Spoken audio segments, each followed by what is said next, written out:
আল্লাহ বলেন তোমাদের ইলাহ হলো একজন, তিনি ছাড়া কোনো ইলাহ নেই, তিনি দয়াময়, তিনি মেহেরবান। ইলাহ যদি একজন না হয়ে দুইজন হতো, ঝামেলা আছে না নাই? লাউ কানা ফীহিমা আলিহাতুন ইল্লাল্লাহু লাফাসাদাতা। আকাশ এবং জমিনের মধ্যে ইলাহ একজন না হয়ে যদি মাত্র দুইজন হতো, আকাশ জমিন ভেঙে খান খান হয়ে যেত। ঠিক কিনা বলেন?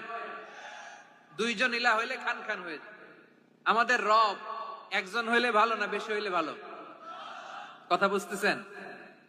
আরে একজনের তো মন জোগায় চলতে পারি না, ঠিক কিনা? হ্যাঁ, একজন, তিনি যে আদেশগুলো দিয়েছেন আমাদের দুর্বলতার কারণে আমরা তো পারি না। যদি 10 জন হইতো, ওই 10 জনকে হ্যাপি করতে পারতাম, তাদেরকে স্যাটিসফাই করা যেত এত সহজে? 10 জনের 10 নিয়ম থাকতো। একজন বলতো আমার সেজদা দিবি সকালে, আরেকজন বলবে আমার জন্য নামাজ পড়বি 3 বার, আরেকজন বলবে আমার জন্য যাকাত দিবি এতবার, আরেকজন বলতো আমার জন্য কুরবানি দিবা এতবার। তাহলে আমাদের জন্য কঠিন হয়ে যেত, ঠিক কিনা? যদি ইলাহ একজন না হয়ে একাধিক হতো, একজন বলতো না আমি মহাবিশ্ব এভাবে চালাবো, আরেকজন বলতো না আমার মন চায় এভাবে, আমি এভাবে চালাবো, একজন বলতো সূর্য আমি পূর্ব দিকে উঠাবো, আরেকজন বলতো না আমি দক্ষিণ দিকে উঠাবো, আরেকজন বলবে না আমি উত্তর দিকে উঠাবো। এরকম আছে না নাই?